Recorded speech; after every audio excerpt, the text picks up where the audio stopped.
And now Mr. Christian Oberleitner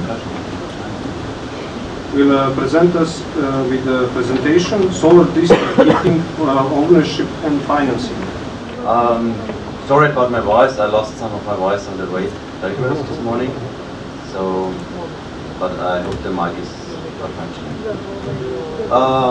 We heard today some interesting presentations about solar district heating, about demand-side management, about the planning issues, and I want to draw the attention now to the ownership and financing, which is the structure of such district heating projects, and I also want to share some experience we had in our company so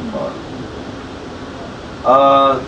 To give a short insight in our company, our name is Public Consulting. We are not a bank, but our mother company is a bank. And our main job is the management of the Austrian subsidy scheme for all of the environmental issues, which covers waste, energy, water, and so on. But we also have a quite small but fine department for international consulting, which deals mainly about energy efficiency and climate financing, and covers there quite a lot of different fields of energy efficiency. You can see the slides afterwards if you can download it in more detail. So that's why I just want to skip it by now. But what is interesting for you is that we work quite a lot with international financing institutions. And why is this important? Because these are one of the investors who can support larger or medium to large district heating companies to realize projects. This is not only the World Bank Group, but also the EBRD, KfW, and so on. And what we do usually is we support the project owner or the not only investors, but we are the bridging between the investor and the companies who want to realize projects. We support with procurement and management. When we talk about the solar district heating companies, you might think about the typical project owners, which are larger urban district heating companies, mainly owned by the municipality or by the state. If we talk about such a company, this company has some big advantages because they have a lot of experience with the existing networks, they have a lot of experience about the demand side, and they have a strong, they have a balance sheet at least.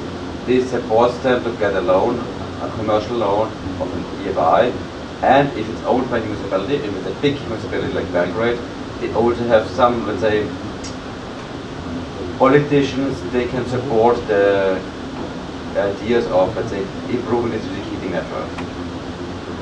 On the other hand, these are, let's say,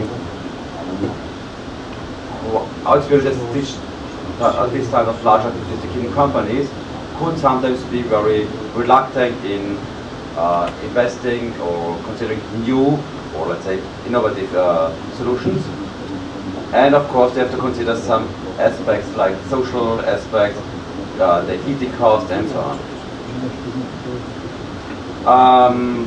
What we also see with ownership is that municipal utility providers can also provide some district heating networks, and it's quite interesting because they have to work under more or less market conditions.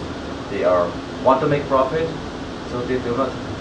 They have also this, let's say, heaters in mind, but their main business they want to make profit for the municipality. So they do not look only what is the good for the heat supply, but also what is the most efficient way to provide this heat. Usually they are also in a competition between, because some people might decide on one day do not want to be connected to the network. Maybe some legislation prevents that, but in the end they can reduce the consumption of the heating network, so they have to be competitive. What we also see is that industrial and commercial companies want to enter the district heating market that's in quite a lot of region. Why? Because they have surplus heat, and what to do with the heat? They just want to throw it away, or they just want to sell it to the district heating net providers or to the heating companies. And if such a company, usually it comes from the forestry industry, it's used biomass, surplus heat might be sold to a heating equipment. It's mainly in a small or medium-sized heating networks, but also in the meanwhile in the large urban ones. But this can also be if some companies decide to use solar thermal systems for their own process, and surplus heat can be sold at some time in the year. And then we have some other ownerships, and this is might be interesting because it opens this sector for new investors, especially talk about large urban heating networks, which requires quite a lot of high investment. So we're talking here about public-private partnerships, but also about public participation models, which means the consumers or inhabitants of a city they just invest small amount of money for this, especially for this project. But this project must be a very smart and sophisticated one. It needs to be very transparent. It needs to be very efficient because all the people want to see the benefits out of it. So it needs a very transparent policy behind that, and it needs to be, well, a very good setup and good management. What is also quite interesting in some regions, mainly in Northern Europe, is the consumer-owned models, which means all the heat consumers own the heating company in the network, and they decide together what is the best solution. This requires, if these companies want to switch from gas to a renewable one, like biomass or solar, they are quite open to such solutions, but you need to spend a lot of work in the beginning to convince them to answer all the questions, because they will raise quite a lot of questions. So this is quite a good model if you spend a lot of time in the beginning to convince people. As I said, we are managing some of the funds of the environmental subsidies in Austria, and one of these funds is dedicated to several large solar projects. And I want to share now with you some of the experiences we had with these current projects. Not all of them, but a lot of them was dedicated to the integration in heating networks. Some of them large ones, some of them medium-sized, and some smaller ones, the microgrids. And part of this agreement was that we monitor for 1 year all the results and the performance of this solar heating systems.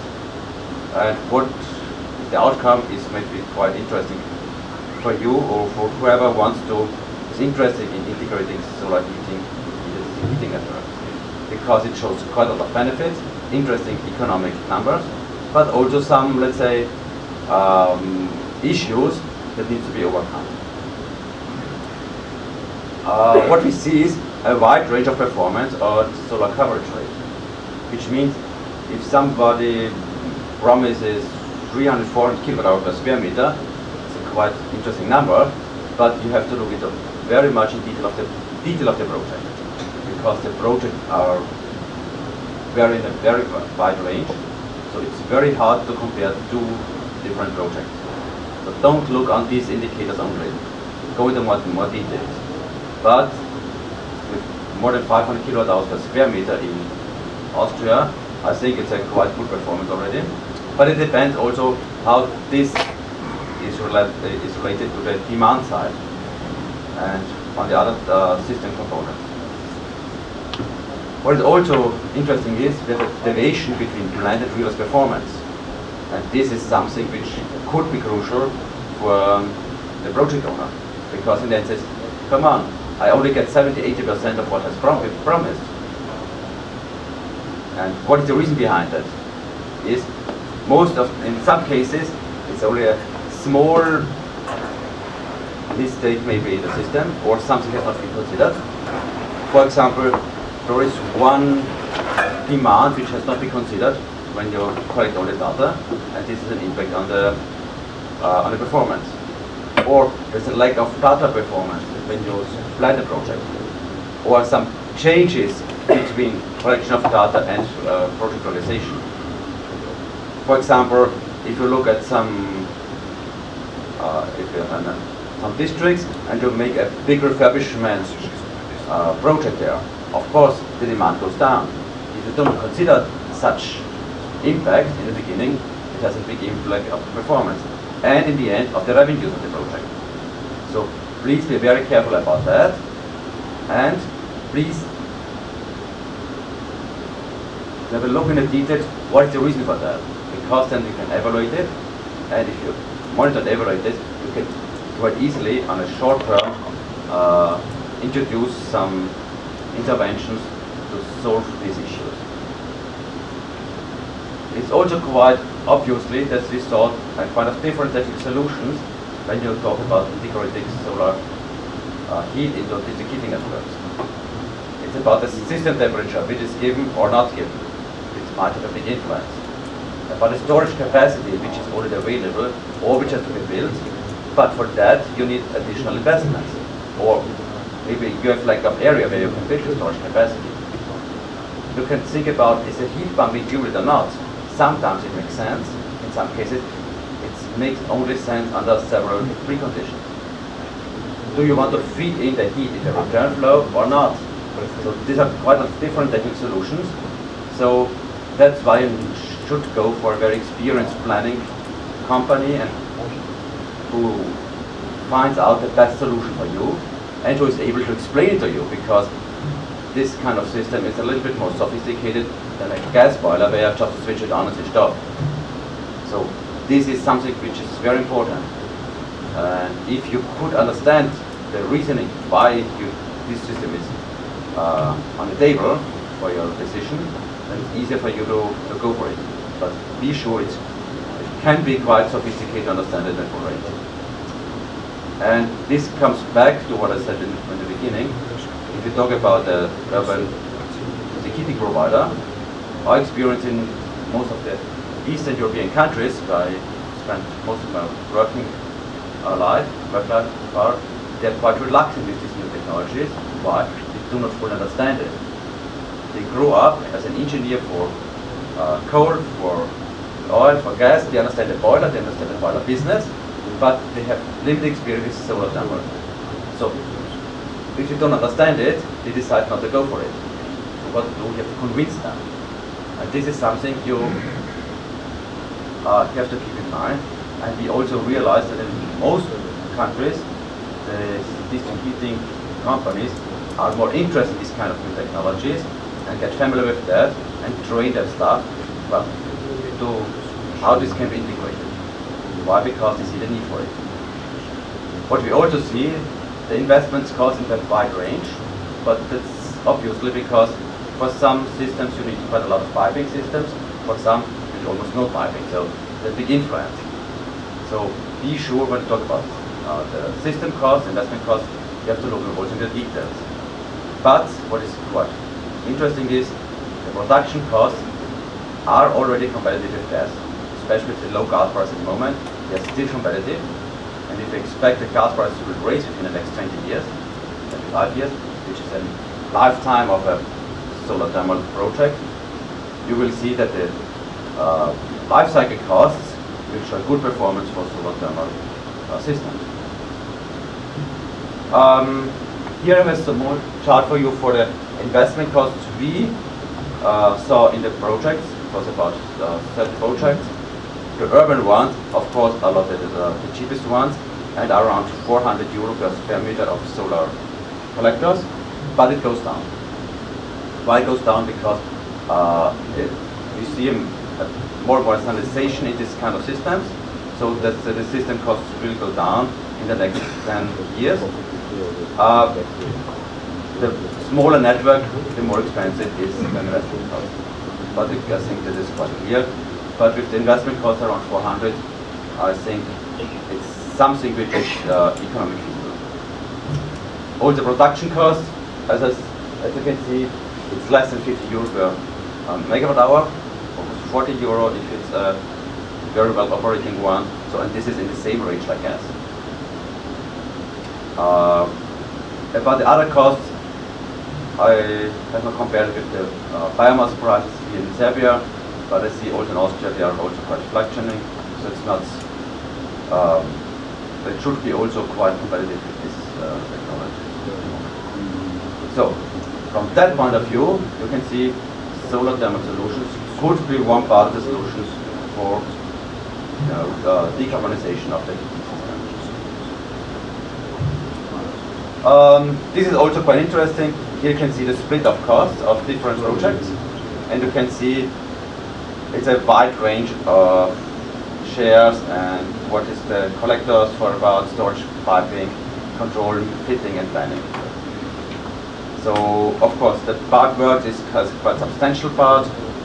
Planning should be considered also. That's interesting. And the control metering system, it's very substantial for such a system because you have to have the option to make intervention as soon as you realize it's not that this performance that you want to see. About the collectors, as you can see, also a wide range of collector costs. Why? Because it depends on the type of collector you want to go for. It's a flat one or not. But this depends also on the specific solution you want to have. Sometimes a flat collector is the best solution. In some cases, maybe another one. So, without looking at the details, nobody can tell you if one. This is also quite interesting one because it shows the realized performance. It should be 100% because this was the planned one. And as you can see, quite about 30% of the projects we monitored shows deviations about more than 20%. So you can say 70% is quite okay, but for some you realize quite substantial underperformance or overperformance. What does it mean? Does it mean this is not a mistake in the planning, it's not a mistake in the system architecture or in installations, but it means that you should monitor after it goes into operation, and this after sales services is very important because when it's in operation you see into very much detail how this matches with the planning. Then you see all the parameters, maybe you've forgotten one or it was not told to you, then you can intervene. And also it shows that 90% of this deviation could be explained easily and could be removed by more or less simple measures. Why? Because it was lack of data, it was something was just known. In one case, for example, the performance was only 40%. Why? Because one ventilation system for a kitchen has no PSD control in it. As soon as I implemented that, it was working perfectly well. Or storage capacity was not the right size, or it was something else.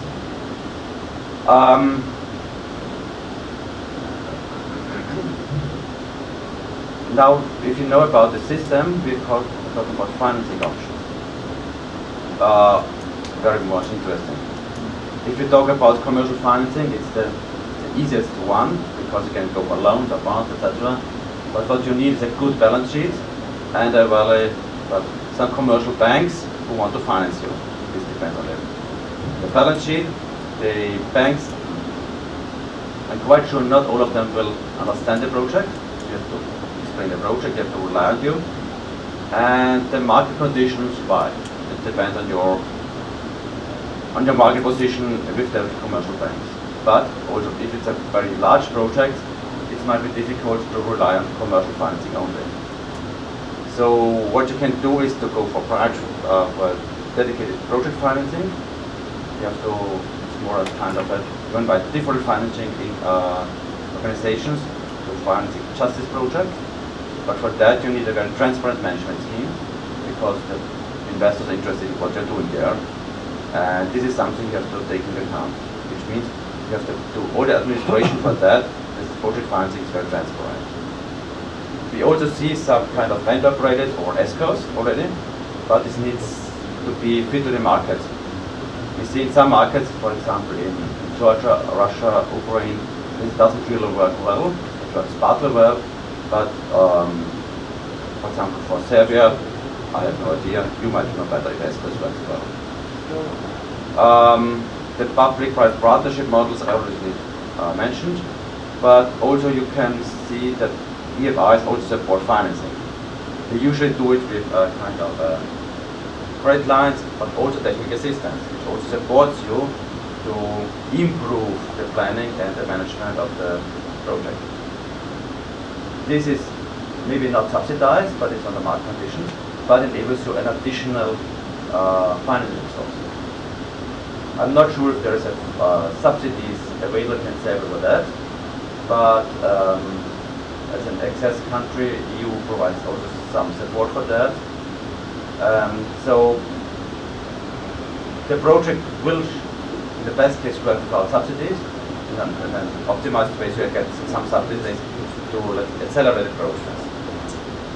But as a district heating company, should also approach some of the EFIs, because they can also give you some kind of financing or help you with financing, which will at least give a technical assistance to find a good financing solution. And of course, on-bill financing is also a solution, but this depends on what is the heat price and what is accepted by the consumers. So I'm already coming to my last slide, my recommendations. When you talk about the indicators, for example, solar revenues, do not compare numbers from some projects that are very different. Too sophisticated to just line one or two indicators. The solar is not the only indicator for the quality of the system. That's quite a lot, much more. So you have to look into details. It needs some experience, it needs some expertise. It's quite good to have to get expertise either in-house or you go for consultants. For the planning, you need very good experience, very good data quality, which in some cases is not available, mainly for the demand side. So you have to dig into detail for this data, and if you do not have this data, you need some experienced companies who can, let's say, overcome this issue or can make some good estimations instead of low data quality. Even with the best solar system, you might have some deviations between performance and planning. So please be sure that you use monitoring, metering to identify these deviations and then to overcome them. Investment costs are below 800, the large ones slower, 400 or even less. And the efficient system can compete with natural gas. This is quite a good message maybe. And in most cases we see that the solar system combined with storage tanks or other storage systems and heat pumps for the most efficient system out of all. So this was it from my side. Thank you, Mr. Oberleitner. Thank you for elaborating this financial side of our favorite topic for today, solar district heating. Are there any questions from the floor? Not in this moment, maybe later. So, so thank you once again. And now